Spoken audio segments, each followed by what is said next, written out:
Hello बच्चों, नमस्ते। तो अभी हम बात करने वाले हैं तुलना की। तो तुलना किनके किनके बीच में करेंगे? हम स्थिर विद्युत तथा गुरुत्वाकर्षण बलों के बीच में तुलना करेंगे, है ना। मतलब comparison between electrostatics force and gravitational force, है ना। तो तुलना तो हम जब कर पाएंगे जब हमें पता होगा कि तुलना किसकी किसकी करनी, मतलब होता क्या है ये सब, मतलब इलेक्ट्रोस्टैटिक्स फोर्स क्या होता है, ग्रेविटेशनल फोर्स क्या होता है, पहले वो पता करेंगे, फिर उसके बाद में तुलना करेंगे, है ना। तो ये वैसे दोनों चीजें स्थिर विद्युत बल और गुरुत्वाकर्षण बल दोनों ही पड़ी हुई है आपकी। आपने ये गुरुत्वाकर्षण बल पढ़ा होगा 11वीं में, 11th क्लास में, और ये स्थिर विद्युत तो हम पढ़ते ही आ रहे हैं लगातार, है ना, मतलब 12वीं में पढ़ रहे हैं। तो फिर भी एक बार फिर से हम बेसिक्स की बात करते हैं कि क्या होता है, उसके बाद में हम तुलना करेंगे। तो सबसे पहले हम बात करते हैं स्थिर विद्युत की। तो भैया स्थिर विद्युत बल मतलब यहां पे कोई दो आवेश होंगे, ठीक है, यहां पे और आवेश, ठीक है, Q1 Q2 ये दो आवेश हैं। ये दोनों ही आवेश स्थिर है, रुके हुए हैं, रेस्ट कंडीशन में है, और यह एक दूसरे पर बल लगाएंगे, या तो आकर्षण हो सकता है या तो प्रतिकर्षण, ये दोनों एक दूसरे पर बल लगाएंगे। इसी बल को हम क्या बोलेंगे? इलेक्ट्रोस्टैटिक्स या स्थिर विद्युत बल। जैसे यहां की इनके बीच की दूरी r है, तो यहां पे जो बल होगा उसे हम बोलेंगे स्थिर विद्युत बल। ये कितना होगा? K Q1 Q2 bye r square, ठीक है। तो ये तो हो गया स्थिर विद्युत बल, दो आवेशों के मध्य बल लगने वाला बल, है ना। अब बात करते हैं गुरुत्वाकर्षण बल।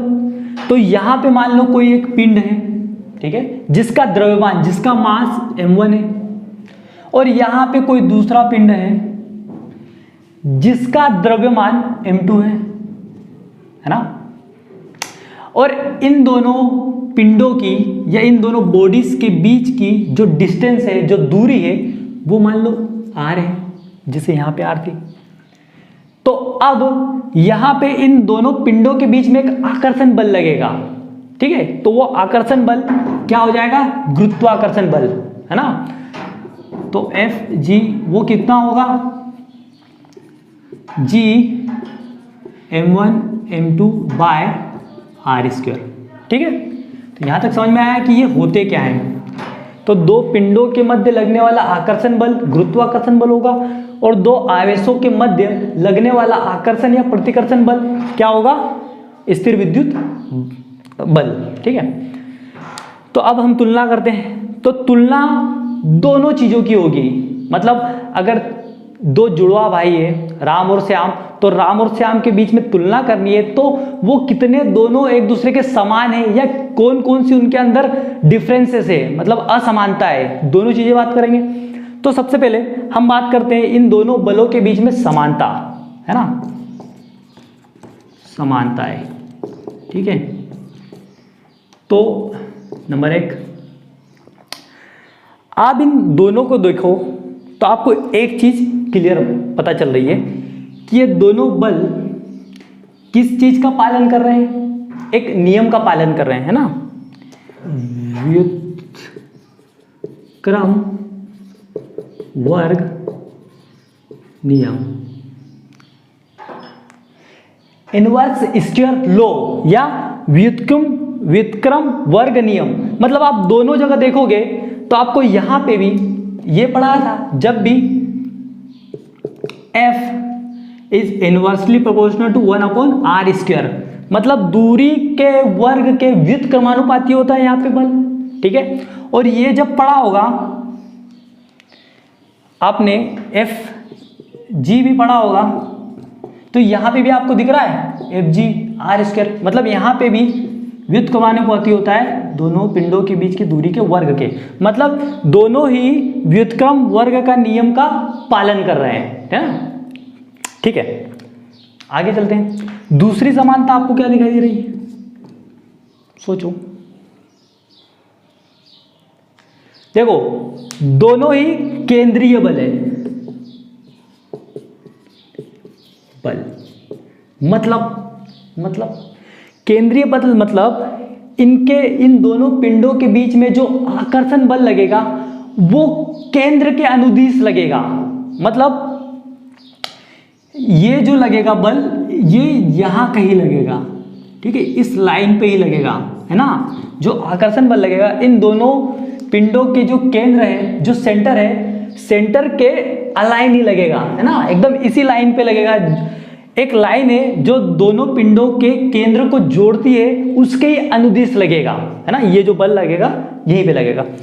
अब बात करें दो चार्ज की, तो यहां पे भी जो दोनों आवेश हैं उनके केंद्र को ये जो लाइन जोड़ रही है उसी के अनुदिश लगेगा बल, है ना। ये बल भी इन्हीं दोनों के केंद्र को जोड़ने वाली लाइन के अनुदिश लगेगा, रेखा के अनुदिश लगेगा, और यहाँ पे भी दोनों के केंद्र से जोड़ने वाली लाइन के या रेखा के अनुदिश लगेगा। मतलब इसी लाइन पे, इसी रेखा पे लगेगा, है ना।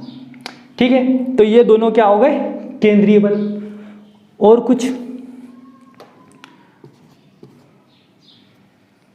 दोनों ही क्या होते हैं, कंजर्व फोर्स, संरक्षित बल होते हैं, है ना। लिख लेते हैं।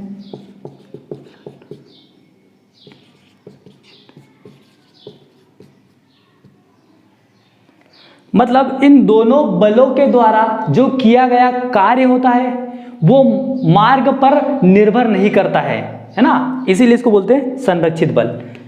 तो ये तो समानताएं हो गई इन दोनों के बीच में। उधार लो,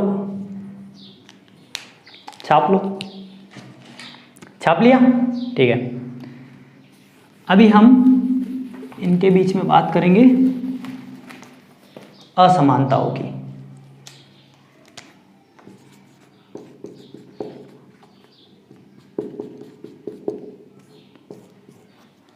अब बात करते हैं कि इन दोनों बलों के बीच में असमानताएं क्या है।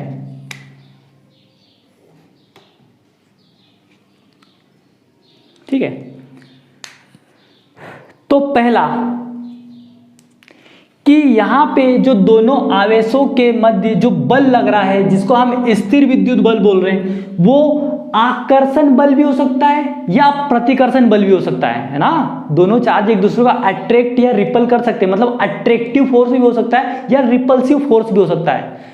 मतलब यहां पे जो बल होगा वो आकर्षण बल भी हो सकता है या प्रतिकर्षण बल भी हो सकता है, अट्रैक्टिव या रिपल्सिव फोर्स हो सकता है। पर यहां पे हमेशा इस केस में, मतलब दोनों पिंडों में जो बल लगेगा वो हमेशा अट्रैक्टिव फोर्स लगेगा, मतलब आकर्षित बल लगेगा। यहां पे हमेशा आकर्षण बल ही लगेगा। मतलब कि अगर मैं, अच्छा ये कहां पे लगता है, अगर दो पिंड है, कोई दो बॉडी जिनके अंदर मासेस हैं, तो वहां पे ये ग्रेविटेशनल फोर्स लगता है। जैसे मैं हूं, मेरा कुछ ना कुछ वजन है, मैं एक बॉडी हूं और तुम एक बॉडी हो, तो हम और तुम्हारे दोनों के बीच में एक फोर्स लग रहा है, एक बल लग रहा है, आकर्षण बल। तो आप बोलोगे कि सर हम दोनों के बीच में एक आकर्षण बल लग रहा है, तो मैं चिपक ही क्यों नहीं गया तुम्हारे से, मतलब अट्रैक्ट कर ही रहे हैं एक दूसरे को, तो अट्रैक्ट क्यों नहीं कर पा रहे, मतलब महसूस क्यों नहीं हो पा रहा है। तो आपको बता दूं कि यही असमानता इन दोनों फोर्सों की, मतलब किन्हीं दो पिंडों के मध्य लगने वाला गुरुत्वाकर्षण बल बहुत ही वीक होता है और इलेक्ट्रोस्टैटिक फोर्स या स्थिर विद्युत बल दो आवेशों के बीच लगने वाला बहुत ही ज्यादा होता है। कैसे, जैसे इसके बीच में जो कांस्टेंट होता है k, जो k की वैल्यू होगी वो होती है 9 इंटू 10⁹, और यहाँ पे इसको निकालेंगे Newton metre square by coulomb square. ठीक है, ये कहाँ पे, निर्वात या वैक्यूम में। और अगर मैं यहाँ पे g की बात करूँ तो g की वैल्यू होती है 6 इंटू 6.67 इंटू 10⁻⁻11, है ना, Newton metre square by KG square. मतलब आप देख पा रहे हो कि ये जो वैल्यू है बहुत ज़्यादा है, ये जो वैल्यू है बहुत कम है, और इनका ही तो मल्टीप्लाई हो रहा है यहाँ पे, इसीलिए ये जो फोर्स होगा वो बहुत ही वीक या बहुत ही कम होगा कंपैरिजन में इसके।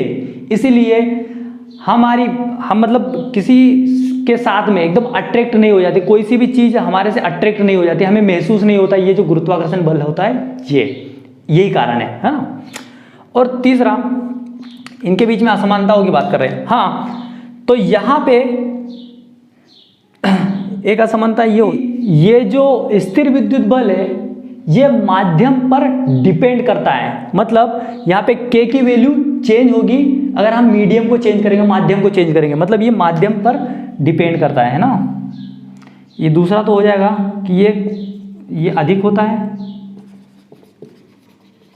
ये बल अधिक होता है, ये बल कम होता है, ठीक है।